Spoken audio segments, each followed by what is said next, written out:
Quero convidar você, com essa animação toda, a abrir a sua Bíblia comigo em Atos, capítulo de número 2, versos 37 a 47. O título dessa mensagem é Espalhando a Cura. Espalhando a Cura. Amém? Atos 2, 37.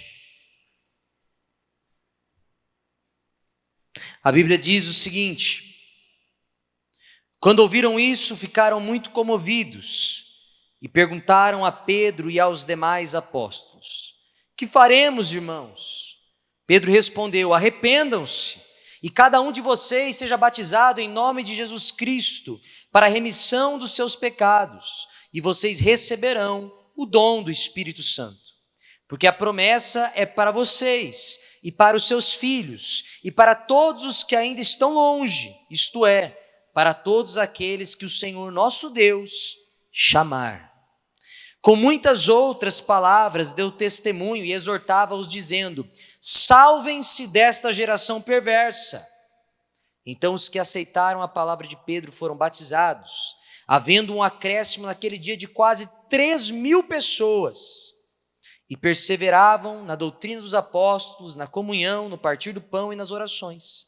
Em cada alma havia temor, e muitos prodígios e sinais eram feitos por meio dos apóstolos. Todos os que criam estavam juntos e tinham tudo em comum. Vendiam as suas propriedades e bens, distribuindo produto entre todos à medida que alguém tinha necessidade.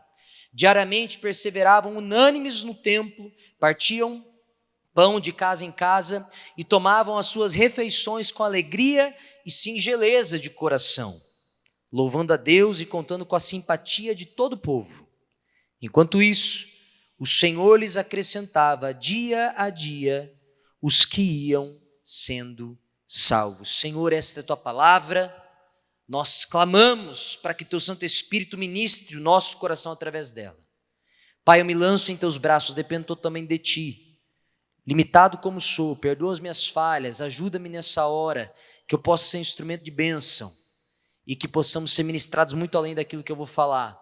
Sê conosco, Jesus, ministra a nossa vida, que a tua palavra, que é boa semente, encontre no nosso coração terra fértil e dê frutos de vida e vida em abundância, para que possamos cada dia mais ser mais parecidos com Jesus. Essa é a minha oração, é a nossa oração, no nome de Jesus, amém? Pessoal, este texto que nós acabamos de ler, ele tem muito a ver com o que nós estamos vivendo agora. Esse é um culto pós-acampamento. Nós acabamos de ser impactados. Você pode ter percebido aí no vídeo que houve muito quebrantamento nesse acampamento. Se você não estava lá, não se sinta alheio, não. Essa mensagem é para você também. Você viu um pouco, algumas cenas daquilo que Deus realizou. Eu estava comentando com algumas pessoas como esse acampamento foi diferente dos demais nesse quesito. Normalmente o jovem ele é um pouco mais assim, linha dura. Ele demora para abaixar as guardas diante de Deus. E muitas vezes o acampamento a gente experimenta um quebrantamento maior lá pelo último dia de acampamento. E nesse não foi assim. Nesse acampamento, no primeiro dia, no primeiro culto, o Espírito Santo de Deus já realizou maravilhas. Jovens entregando a vida a Jesus, pessoas sendo quebrantadas, restauradas, reanimadas, reavivadas dentro do caminho do ministério. Nós vimos isso acontecer com os nossos olhos. Aleluia. E esse texto que nós lemos aqui agora, ele está inserido num contexto similar. O Espírito Santo havia acabado de ser derramado sobre a vida dos apóstolos. Pedro se levanta e profere uma pregação, que ao mesmo tempo era quase que uma acusação a respeito daquilo que foi feito com Jesus Cristo, juntamente com uma mensagem de arrependimento. E nós lemos aqui o pós dessa mensagem. Nós estamos no pós também. O culto de hoje ele vem para nos dar um norte, não apenas de pós-acampamento, mas para 2024. Esse culto é quase como se fosse o nosso culto da visão dos jovens aqui. Então, por isso que esse culto é um culto muito especial, é um culto muito importante, é onde eu creio que Deus vai nos dar um direcionamento para esse ano. Onde nós vamos poder pegar aquilo que já fomos ministrados, aquilo que estamos sendo ministrados e termos um norte para caminhar. O que nós podemos aprender com esse trecho para o nosso ano de 2024? A primeira verdade, a primeira mensagem que eu queria deixar ao seu coração nessa noite é sobre a urgência da missão. Nós estamos falando sobre espalhando a cura. A urgência da missão. Existe uma urgência, jovem. A minha oração ao Senhor é que o Espírito Santo de Deus coloque no teu coração nesta noite que existe uma urgência na missão. Não é para amanhã, não é para depois de amanhã, é para agora. Dentro do contexto que nós trabalhamos dos zumbis, eu disse lá na última mensagem, vou repetir aqui, é como se hoje nós vivêssemos um apocalipse zumbi de verdade. É como se estivéssemos inseridos numa situação caótica, numa sociedade que está corrompida, morta por conta do pecado. E nós estamos então saindo de um acampamento, fomos ministrados, recebemos a cura. Mas existe uma urgência nessa missão. Essa missão de espalhar a cura. Isso é algo que nós precisamos muito entender. Muito. Eu louvo a Deus por aquilo que o Senhor realizou naqueles dias de acampamento. Mas o meu desejo de verdade é que você saia daqui incomodado hoje. Não só tipo assim, eu fui no acampamento, foi legal, 2025 eu vou estar lá de novo, vou levar mais 10, vai ter que fazer 2 acampamentos, aleluia. E aí eu vou só viver dentro do meu mundinho aqui, da minha bolha gospel. Não! Você precisa compreender que existe uma urgência dessa missão. Que nós precisamos espalhar essa cura. Enquanto estávamos no acampamento, aconteceu um evento muito interessante no carnaval, que até foi citado pelo pastor Alex lá no acampamento, sobre aquela polêmica da Baby do Brasil com a Ivete Sangalo, que diz que vai macetar o apocalipse, né? Seja lá o que isso for. Mas, brincadeiras à parte e críticas à parte, não estou aqui para falar sobre a autoridade ou não da Baby do Brasil, para tratar sobre um tema como o apocalipse e o arrebatamento dentro daquele contexto, não estou aqui para falar isso, mas apesar das críticas, eu creio sim que nós, eu e você, poderíamos aprender com a Baby sobre a ousadia e a urgência de se dizer a mensagem. Independentemente do contexto que ela estava inserida, de como ela estava vestida, etc, etc, etc. Aquela mulher não arredou pé daquele lugar, ela pediu para falar, e ela falou algo que ninguém lhe queria ouvir, muito menos a Ivete Sangalo.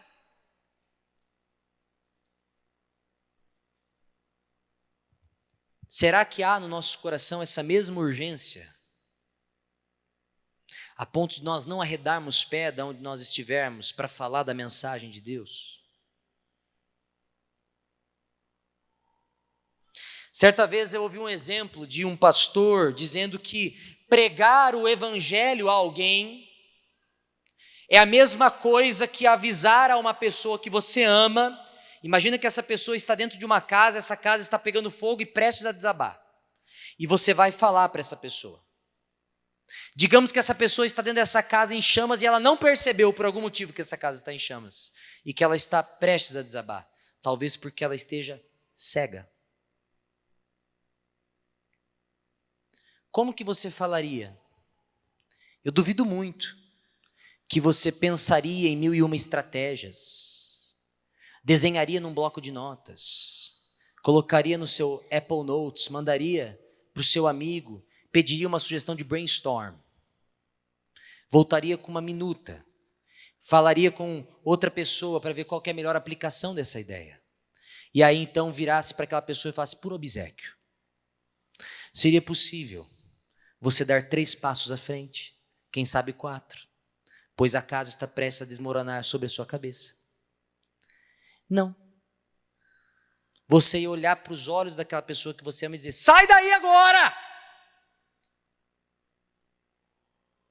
Você não ia ficar pensando, matutando, ai, como é que eu vou falar para essa pessoa? Você ia mandar essa pessoa sair porque ela está em perigo iminente. Mas jovem, eu e você precisamos entender nesta noite que as pessoas que estão caminhando conosco e não conhecem a Cristo, elas estão nessa situação.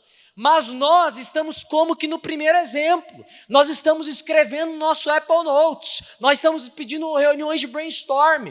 Nós estamos pensando em como vamos falar. Ao invés de simplesmente chegar e falar: meu irmão, a sua situação é de morte. Você está caminhando para a morte. Você precisa sair daí. Deixe que eu aplique a cura em você. Existe uma urgência. E nós precisamos compreender essa urgência. Nós precisamos introjetar essa urgência. Nós precisamos sentir isso quando a gente acorda pela manhã, quando a gente chega na faculdade e vê aquele nosso colega armando um baseado. A gente precisa ficar meio assim, mais louco que ele. Doido para falar: meu irmão, existe outro caminho. Mas a gente está muito confortável. Muito. O que essa consciência de urgência muda na nossa vida prática, se você realmente tiver isso? A consciência de urgência, ela deve nos encorajar a falar a verdade em amor, independentemente das circunstâncias. Vou repetir. A consciência da urgência deve nos encorajar a falar a verdade em amor, independentemente das circunstâncias. Se existe uma hora, meu irmão, minha irmã, que você, crente, tem que ser sem vergonha, é essa. É a hora de você olhar para esta pessoa e falar a verdade em amor. Ministrar a verdade em amor. E perceba, jovem, ministrar a verdade em amor não é omitir a verdade que pode ofender o amiguinho, mas é falar da verdade com o desejo intrínseco, latente, de que aquela vida seja restaurada. É diferente quando você chega numa pessoa, você vai lá ministrar ao seu amigo que, sei lá, dá um exemplo aí, que é LGBTQI mais 2K plus X ao quadrado. E aí você chega nele e você vai ministrar a verdade do Senhor, mas você vai ministrar porque na verdade você quer que ele arda no fogo do inferno mesmo, porque ele te incomoda. Você está falando a verdade sem amor. E é diferente quando você ministra a verdade em amor, desejando que aquela vida seja resgatada, desejando que aquela vida conheça a Jesus Cristo, encontre salvação. É diferente.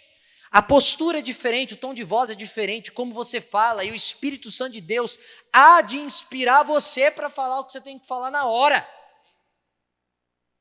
Seja com ousadia, ou seja algo mais manso, Deus há de te orientar. O problema é que a gente não faz. A gente não faz. A Bíblia ela fala que os tímidos ou os covardes não herdarão o reino dos céus.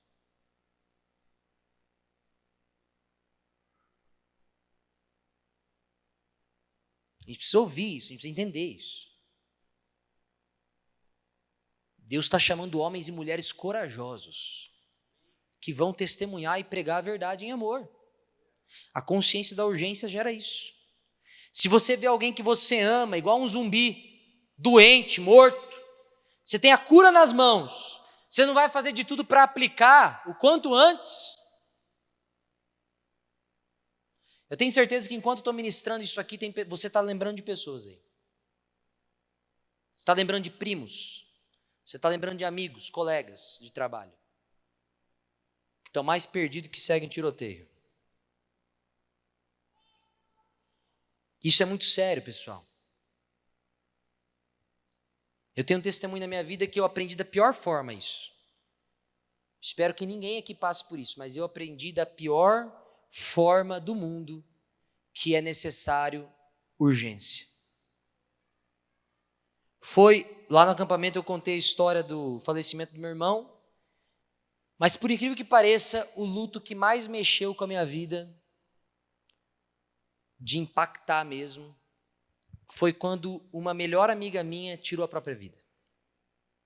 Isso aconteceu comigo, quando eu estava ali para o meu terceiro colegial, mais ou menos. Uma moça vinha na minha casa, vinha com as meninas lá em casa, os meninos também, a gente cantava, a gente dava risada, nadava junto, conversava, aquela coisa toda. Um dia, eu recebo uma ligação, e eu sabia que essa moça tinha problemas familiares, sabia que ela tinha problemas familiares, sabia que a família era uma família com muitas posses financeiras, a família não dava muita bola para ela, a hora que ela pedia atenção, o pai dava tipo 3 mil reais, vai no shopping, não enche meu saco, era mais ou menos nessa vibe aí. E um dia eu recebi uma ligação de um primo meu, eu fui a quarta pessoa a saber, porque eu era próximo dela, meu primo também era melhor amigo do irmão dela. Eu simplesmente atendi a ligação, eu lembro até hoje. Ele falou: Pedro, tudo bem, tudo bem? O que aconteceu? Então, fulana pulou do prédio e se matou. Acabou de acontecer. Você é a quarta pessoa a ficar sabendo. Eu lembro que eu ouvi aquela informação, eu falei, tá. Tipo assim, não processei, sabe? Desliguei o telefone, liguei, eu lembro que eu liguei para mais uma pessoa que também era amigo dela, comuniquei, pleno. Desliguei o telefone, nisso meus pais nem, não era casado, né? Estava no terceiro colegial, meus pais nem sabiam o que tinha acontecido. Liguei, tá bom, liguei para o outro, desliguei. No que eu desliguei a segunda ligação, a ficha caiu. E eu caí também, no meio do corredor da casa dos meus pais, em posição fetal, e comecei a gritar de choro. E eu fiquei lá por umas 2 horas gritando. Minha mãe chegou, não sabia o que estava acontecendo. Eu sou um cara que não sou de chorar, e para ela ver aquilo dela deve ter ficado bem perturbada na hora. E aquilo mexeu muito comigo. Por quê? Era uma moça que frequentava a minha casa. Era uma moça que me conhecia. Eu já conhecia Cristo. Ela estava do meu lado por anos. E naquela época eu me culpei demais, porque eu falei, como que eu nunca falei de Jesus para essa menina? Eu lembro que eu fui no velório dela, meu Deus do céu, e eu fiquei num processo, foi a única vez na minha vida que eu fiquei tão assim mal mesmo, eu fiquei num processo de depressão, acho que uns 2 meses, mais ou menos. Eu não falava com as pessoas, eu não conseguia conversar com ninguém. Os meus amigos viram a minha situação, porque eu sempre fui um cara que conversava assim, eu não falava com ninguém. Eles começaram a me chamar para conversar. Quando era um cara que eu não era muito amigo, eu só aceitava, ia. Eu literalmente parecia um zumbi no rolê inteiro, eu ficava olhando para o nada, quieto, nem não falava nada, mas também não fazia nada. Quando era algum amigo mais próximo, às vezes me chamava para ir na casa, ô Pedrão, vem aqui em casa conversar. Nem sei se não era minha mãe que não ligava para eles para me chamar, não pode ser que seja. E aí, algum amigo mais próximo, eu ia na casa do cara, eu começava igual um zumbi, e aí do nada, às vezes o cara me abraçava, alguma coisa, eu começava a gritar, de chorar de novo. E eu fiquei assim muito tempo, me culpando, porque ela estava do meu lado, eu não falei do evangelho. Até conversei sobre isso com o pessoal que está ali na piscina ali, que a gente conversou sobre isso, porque eles têm um primeiro CD meu que eu gravei, lá tem uma música muito bonita que chama Filho, Eu Já Sei Tudo. Eu escrevi essa música depois da morte dela. É como se fosse uma carta de Deus para quem quer tirar a própria vida. E demorou para Deus tratar meu coração nisso e me mostrar certas coisas. Mas de qualquer forma, eu aprendi do pior jeito possível que existe uma urgência da missão. Existe uma urgência. Você não sabe o dia de amanhã. E nós estamos falando aqui de uma cura que trata da eternidade. Não é de qualquer cura. Você tem em mãos uma cura para a eternidade. Não espere que aconteça algo do tipo, para você falar, poxa vida, eu poderia ter falado e não falei.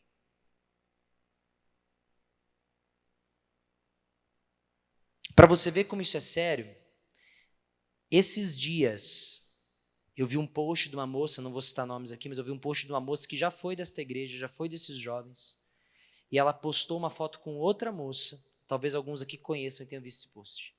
Postou uma foto com outra moça, que foi em um de nossos acampamentos. No primeiro, eu acho, que a gente fez na Valdomiro. Uma jovem de uns 23 anos, faleceu, eu nem sei do que. Essa moça esteve em um dos nossos acampamentos. Existe uma urgência, pessoal. Existe. E nós precisamos aprender isso. A consciência da urgência, ela deve, então, nos encorajar a sair da zona de conforto. Diga, sair da zona de conforto. Nós precisamos disso.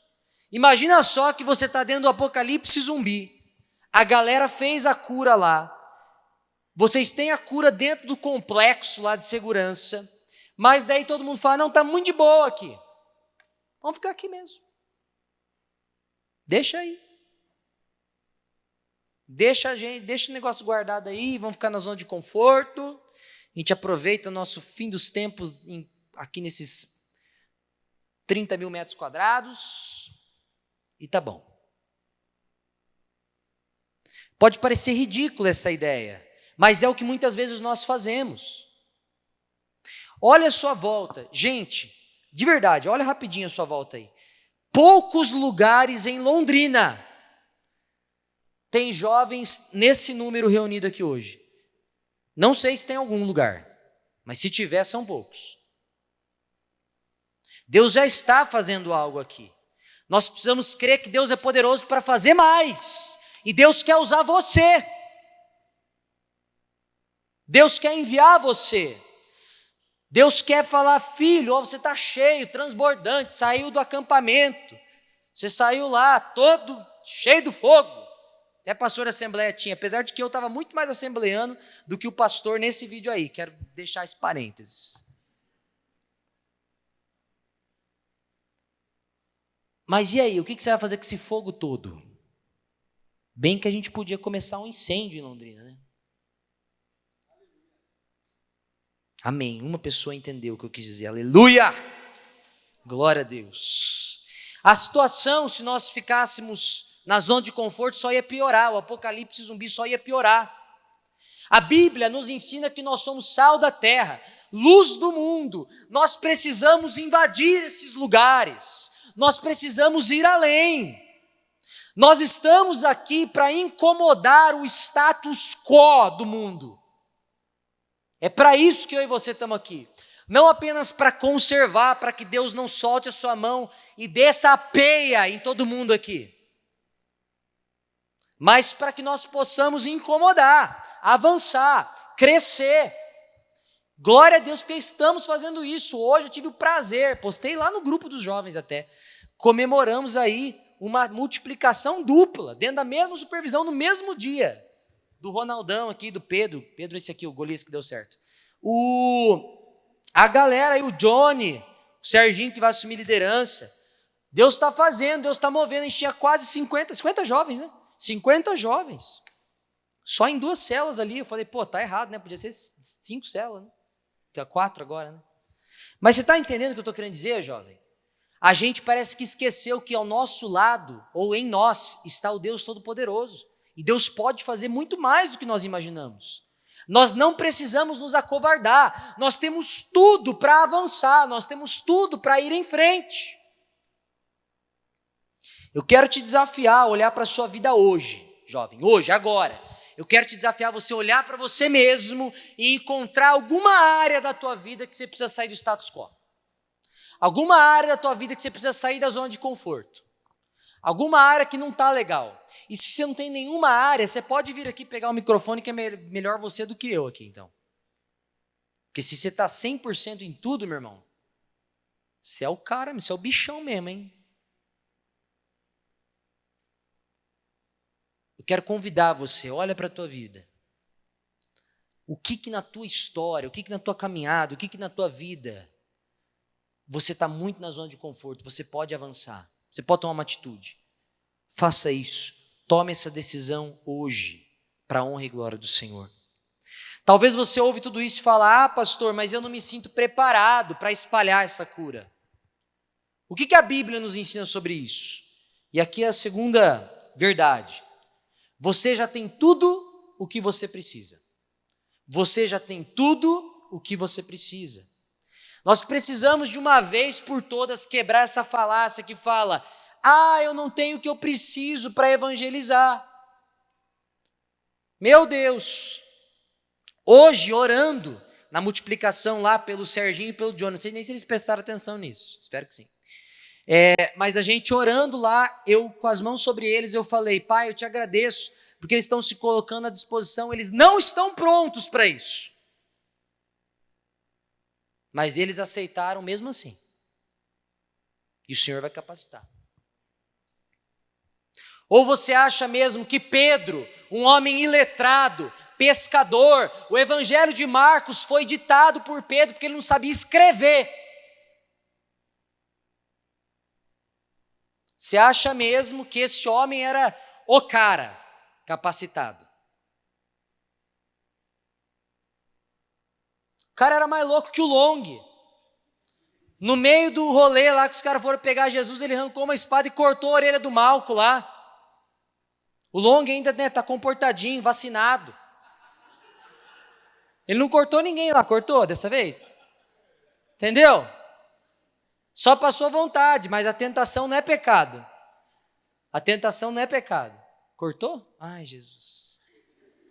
Meu Deus, cura ele, Senhor, igual curou a orelha de Malco, Deus. Mas você está entendendo? Deus não chama os caras que são os mais capacitados, os top das galáxias, os caras que têm tudo pronto, as quartas pessoas da Trindade, aleluia.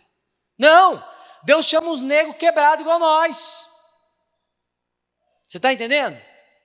É gente que tem problema, é gente limitada, é gente que sofre, é gente que luta com certas circunstâncias. Deus chama pessoas assim. Então nós precisamos quebrar essa falácia. Eu não tenho necessário, eu não tenho o que eu preciso para evangelizar.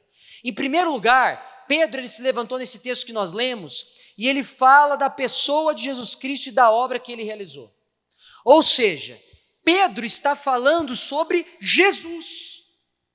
Pedro não virou para aquela multidão e falou, gente, olha para mim, olha como eu sou o cara. Olha como eu tenho todos os MBAs, todos os cursos de teologia. Olha como eu faço maravilhas, sinais. Olha como eu faço e aconteço. Me sigam. Não, Pedro pegou e falou e apontou para Jesus. Porque Jesus já fez a obra. Aí o cara vem e fala, pastor, não tem o que eu preciso.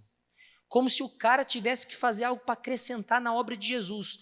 Ou é migué ou é muita arrogância. Jesus já realizou a obra. Está consumada, a obra está completa. A cura já está feita, está na tua mão, meu irmão. Você só precisa ir aplicar. Você não precisa fazer mais nada, porque outra pessoa já fez. Pedro, ele aponta para Jesus. Os apóstolos apontam para Jesus. Filipe aponta para Jesus. Eles apontam para Jesus, porque é Ele quem restaura, é Ele quem cura. Tem gente que às vezes aqui na igreja, acontecem uns milagres de cura aqui muito loucos às vezes, aqui na igreja, Deus faz. Aí tem gente que às vezes é igual em Atos, não entende, acha que é o pastor que orou que cura, e vou atrás do pastor que orou, para aquele pastor orar de novo. Mas nós oramos, gente, na autoridade do nome de Jesus, não é na nossa autoridade. Você pode ser usado como instrumento para Deus realizar uma cura miraculosa. Você pode ser usado como instrumento para que grilhões sejam quebrados, para que demônios fujam. Porque não é na autoridade do teu nome, é na autoridade do nome de Jesus. Nós precisamos entender isso. Em segundo lugar, perceba que o que Pedro diz no final do sermão, ele fala, arrependam-se, aí tem um trecho e fala, e vocês receberão o dom do Espírito Santo. O Espírito Santo, ele é derramado sobre a vida dos apóstolos naquele momento e os capacita a testemunhar com poder e autoridade do alto. É isso que aconteceu. Agora que eu percebi que eu não liguei o cronômetro, então se eu pregar 1 hora, vocês me avisam aí, tá? Então, naquele momento de Pentecostes, o Espírito Santo é derramado sobre a vida dos apóstolos e ele os capacita a testemunhar. Diga testemunhar. Então, entenda um negócio aqui, gente. Atos é um texto narrativo, então o Espírito Santo estava sendo derramado. É por isso que tem pessoas que já conheciam a Cristo e não tinham Espírito, aquela coisa toda. Mas a Bíblia fala em Coríntios que todo aquele que está em Cristo tem o Espírito. E o Espírito Santo é aquele que nos capacita a testemunhar. É aquele que nos empodera para fazer a obra. É Ele que nos orienta. É Ele que dá dons. Eu tenho um exemplo disso na minha vida. Vocês podem não acreditar, é verdade. Vocês podem perguntar para minha mãe e para meu pai. Eu não sabia tocar instrumento musical. Tinha um homem lá na igreja que estava com câncer. Não tinha ninguém que podia ir lá da igreja, tocar na igreja, na casa desse homem. Eu era uma criança ainda. Eu fui no meu quarto, eu ajoelhei, eu falei, Deus, me ensina a tocar violão para eu poder tocar na casa do irmãozinho que está com câncer lá, que ninguém pode lá tocar. E eu comecei a aprender do nada, sozinho. E eu lembro que a primeira música que eu aprendi foi aquela Nos Galhos Secos de uma Árvore Qualquer. E aí eu cheguei lá, eu toquei nos galhos secos de uma árvore qualquer e eu todo pimposo como sou, virei para eles e falei assim, vocês têm mais alguma que vocês querem?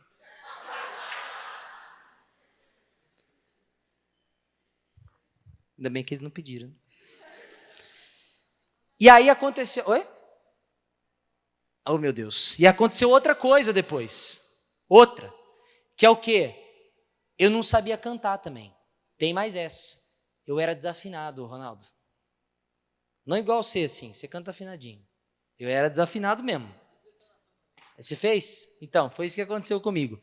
E aí tinha um lugar lá na igreja que o pessoal começou a fazer tipo uma célula e não tinha ninguém de novo para ministrar o louvor. Eu estava lá com o violão já, mas para ministrar o louvor não tinha ninguém. E eu lembro que eu fui na minha casa, ajoelhei de novo, falei assim, Deus, afina esse negócio aqui que está terrível. Porque precisa de alguém para ministrar louvor lá, não tem ninguém para ministrar, ninguém tem interesse, tem pouca gente e tal, não sei o quê. E eu lembro certinho, eu entrei na sala, eu peguei o violão, peguei a música e falei assim, Senhor, agora é contigo, Deus. E eu comecei a tocar. E eu lembro que minha voz saiu afinada e que eu fiquei em choque. Eu lembro que Deus começou a mover naquela célula pequenininha, numa igreja lá, enfim. Então, o Espírito Santo de Deus, ele nos capacita a realizar a obra. Estou dando um exemplo específico aqui, mas tem muitos outros. Deus pode capacitar você a fazer N coisas. O Espírito Santo de Deus não tem limites. Deus pode te usar de formas que a gente nem imagina, gente. Ou seja, a palavra de Deus fala que habita em nós o mesmo Espírito que ressuscitou a Cristo, que é algo mais louco que isso. Nós precisamos entender. É como se além da vacina pronta, da cura na tua mão, você tivesse a companhia de alguém que te dá poder, autoridade, capacidade para pegar qualquer tipo de zumbi e aplicar a cura. Até aquele do neon na cara, até o outro com a foice, com o machado lá, qualquer tipo de zumbi. Vocês entendem isso que eu estou querendo dizer? Você não está sozinho. Deus não fala, vai filho, vai que é tua. Não. Nós precisamos pensar sobre isso. Deus, ele já realizou a obra. Deus nos dá o Espírito Santo para capacitação. E além disso, ele nos deu a palavra para nos orientar em todo o caminho. A minha pergunta para você, jovem, é, o que nos falta? E a última verdade é, só aplique o antídoto. Só aplique o antídoto. O que nos falta, eu perguntei? Nada. É tipo aquele gol que você vê no jogo de futebol. Eu que sou super futeboleiro, super. É tipo, É tipo aqueles jogos de futebol que você vê, que o cara já fez tudo, fizeram toda a jogada, a bola já está quase que atravessando a linha, chega o malucão lá e só dá um para dentro assim, ó. A bola já está lá. É tipo no basquete, que é mais minha área, né, Miguel? É tipo no basquete, se eu tivesse capacidade de enterrar, tá o Klaus aí, o Klaus está aí hoje, ô Miguel, olha lá. É tipo no basquete, se eu tivesse a capacidade de enterrar, o maluco jogasse aqui para mim uma assistência, não tem ninguém. Eu peguei a bola no ar, a cesta está na minha frente, é só eu colocar lá, já foi feita toda a jogada antes. Está todo mundo caído no chão. Você está entendendo? Parece que não é, mas é, gente. Deus já fez tudo. Deus simplesmente fala, vai filho, toma uma atitude. O que Deus espera de nós é a parte mais fácil, é a gente virar e falar, pai, eis-me aqui, me envia. Mas não só de uma forma abstrata, tipo, ai pai, eis-me aqui, me envia. Mas não me envia não, Deus não me envia não. Eu estou aqui, eu estou ocupado agora, estou ocupado. Não, não é isso. É pai, eis-me aqui, me envia e eu estou atento. A hora que abrir uma oportunidade eu vou lá e pei. Você está me entendendo? Eu estou preparado. Por mais que essa seja a parte mais fácil, fato é, e eu sei que é, gente. Como pastor eu sei que é. Parece que sempre que a gente ouve uma mensagem que fala sobre isso, dá uma canseira no nosso coração. Tipo, ai, sério, o pastor vai falar sobre isso. Eu sei. Isso é mais uma vez o nosso velho homem tentando dar uns berrinhos lá. Igual o Martinho Lutero falou, que ele achou que tinha afogado o velho homem nas águas do batismo, mas descobriu que o miserável sabia nadar.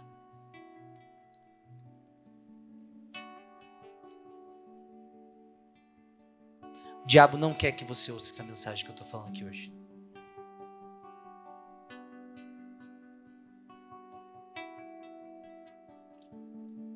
Essa mensagem é problemática. Essa mensagem faz com que vidas sejam transformadas, problemas aconteçam e surjam, situações difíceis, conversas difíceis. Essa mensagem faz com que talvez você enfrente problemas na sua faculdade. Mas nós precisamos mudar urgentemente a forma como nós vemos esse assunto. Precisamos mudar a forma como nós enxergamos a missão que Deus nos deu. Quero deixar algumas verdades práticas para você. Para quem sabe te encorajar a mudar essa visão. Primeiro, Deus te salvou e te deu uma missão. Uma coisa, jovem, vem junto com a outra. Efésios 1:11 diz, em Cristo fomos feitos também herança, predestinados segundo o propósito daquele que faz todas as coisas conforme o conselho da sua vontade, a fim de sermos, para o louvor da sua glória, nós os que de antemão esperamos em Cristo. Muitos desejam a salvação que há em Jesus, mas parece que não querem a missão. Mas o pacote é vem junto. Uma coisa sem a outra é incompatível, é incongruente, não faz sentido. Deus nos salvou para que praticássemos boas obras. E eu estou falando de você. Não tenta dar o dibre agora. Deus nos salvou para que praticássemos boas obras. Se você é um cristão que não possui boa obra nenhuma, você precisa rever a sua caminhada hoje. Vou dar um exemplo que parece besta, mas não é. Amanhã a nossa rede está convocada para servir aqui na igreja. Eu vejo a luta que é para alguns líderes, e eu me incluo nisso, para conseguir montar uma lista de voluntários para servir. O líder coloca lá e é deixado no vácuo. Mas eu creio que Deus está mudando isso hoje. Eu creio que a gente vai bater o recorde amanhã. Eu creio que eu vou ter que chegar ao ponto de considerar a ideia de mandar a gente embora. Sabe por quê? Jovens, olhem para mim. Vocês são o coração desta igreja. A palavra de Deus fala: jovens, eu vos chamo porque sois fortes. Fortes tem a ver com aquele que pegam, colocam a mão na massa e vão em frente. Quando vocês vão ouvir essa mensagem e compreender que é com vocês, não é com outro que eu estou falando, é com vocês. Vocês são o coração desta igreja. Somos nós. É sobre os nossos ombros que ficará.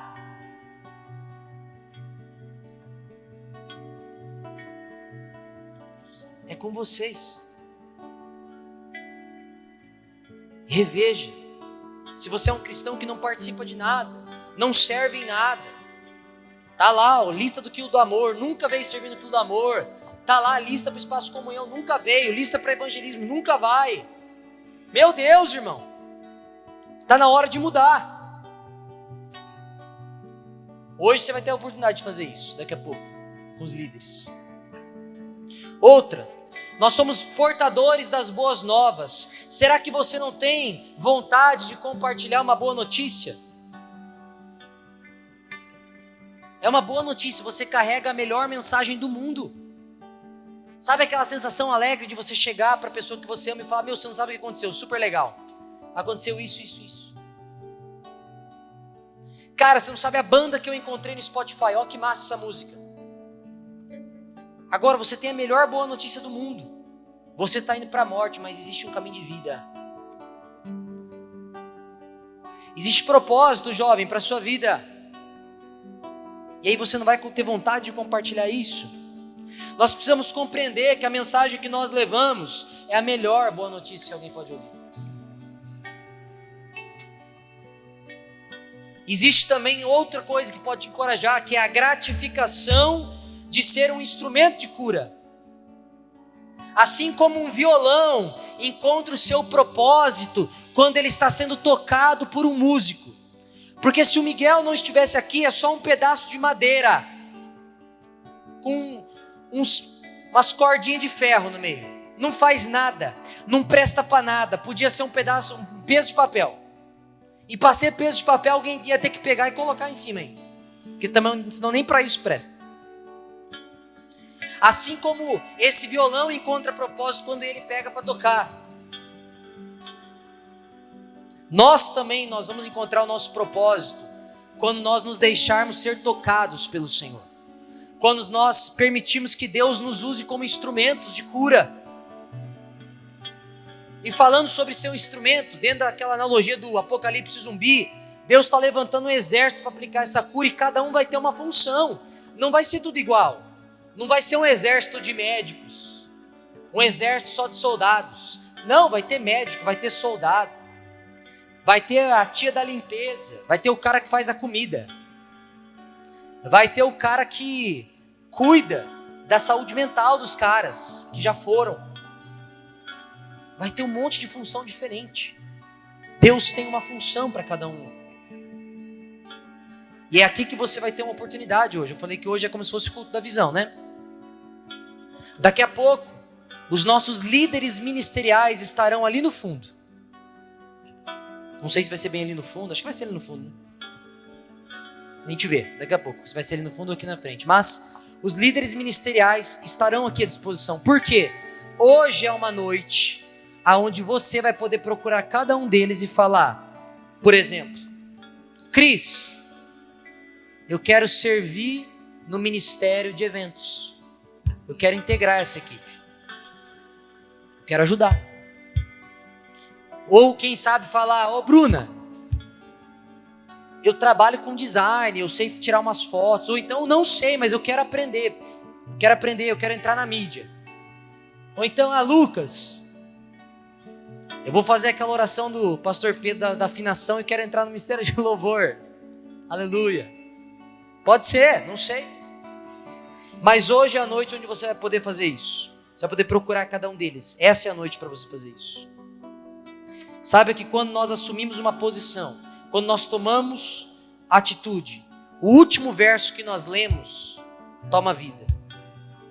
Enquanto isso, o Senhor lhes acrescentava dia a dia os que iam sendo salvos. Jovens, olha quantos nós temos aqui. Se todos aqui exercessem um ministério aqui dentro, de corpo e alma, realmente se dedicassem a isso, e além do ministério aqui dentro, também exercesse lá fora o seu chamado, aonde nós estaríamos como igreja? Aonde o Central Jovens estaria hoje? Eu creio que Deus está fazendo algo novo. Presta atenção no que eu vou te dizer. Já vou soltar a braba aqui agora, Ronaldão. Presta atenção no que eu vou te dizer. Deus está fazendo algo novo na cidade de Londrina. Se você não está percebendo, você está dormindo no ponto. Sabe por quê? Eu vou te contar. E é na juventude que Deus está fazendo. Deus tem levantado já há 2 anos e meio, 3 anos, um grupo chamado SDA Londrina, do qual Deus me deu a graça de poder fazer parte da mesa diretiva. Eu e mais 6 pastores e mais um irmão. Então são 8 pessoas. Nós fazemos parte da mesa diretiva do SDA Londrina. Isso nunca aconteceu na cidade. Uma união de pastores de denominações diferentes, de igrejas diferentes. Ano passado nós vivemos algo inédito. Tivemos mais de 6.500 jovens no SDA Londrina. A nossa igreja recebeu um dos dias. Pastores diferentes pregando. Na nossa igreja, aqui no nosso acampamento, pregou o pastor da Nova Aliança, pregou o pastor da Assembleia, pregou o pastor da Comunidade da Graça. Coisa que não se acontecia antes, não acontecia. Deus está levantando uma unidade dentro da igreja, está derramando uma bênção nova sobre a vida da igreja. Você faz parte disso. Deus quer fazer algo na tua vida, Deus quer te usar como instrumento. E esse ano Deus está fazendo algo maravilhoso. Sabe por quê, jovem? Vou te contar, vou soltar a braba aqui. Dia 28, eu tenho uma reunião com o secretário de esportes da cidade de Londrina e logo em seguida com o prefeito da cidade. Porque tudo indica que nós vamos conseguir o Moringão para o SDA Londrina de 2024. Aleluia! Vai ser a primeira vez, presta atenção, vai ser a primeira vez na história da cidade de Londrina que os jovens cristãos vão se reunir no Moringão. Não é para ver um show, que não vai ser para ver show. Não é porque algum nome famoso vai lá. Vai ser a primeira vez que os jovens vão lá, simplesmente com o slogan: Jesus continua atraindo multidões. É isso. É sobre Jesus. É por isso que nós vamos estar lá. É por isso que eu creio que Deus vai abrir essa porta, que a história vai ser feita e que Londrina vai ficar marcada com isso. Jovens que não conhecem a palavra vão estar lá, eu creio nisso. Vidas serão transformadas ali. E Deus quer usar você. Você já está na vantagem, você já está participando do rolê, você já pode sentar até na janelinha, meu irmão. Você entende que o momento que nós vivemos é muito importante? Eu não queria que você simplesmente fosse no acampamento e essa chama se apagasse. Não. É hora da gente deixar essa chama pegar fogo em tudo que é lugar. É hora da gente ter ousadia e intrepidez. É hora da gente avançar. É hora da gente falar. É hora da gente crer. É hora da gente orar. Quando chegar na faculdade o negócio estiver truncado, você vai orar. O Espírito Santo vai fazer a obra. Porque o nosso Deus é maior que todo principado, que toda potestade. O nosso Deus é maior que todo sistema de governo, do que toda agenda maligna. O nosso Deus é maior. E esse Deus habita em você.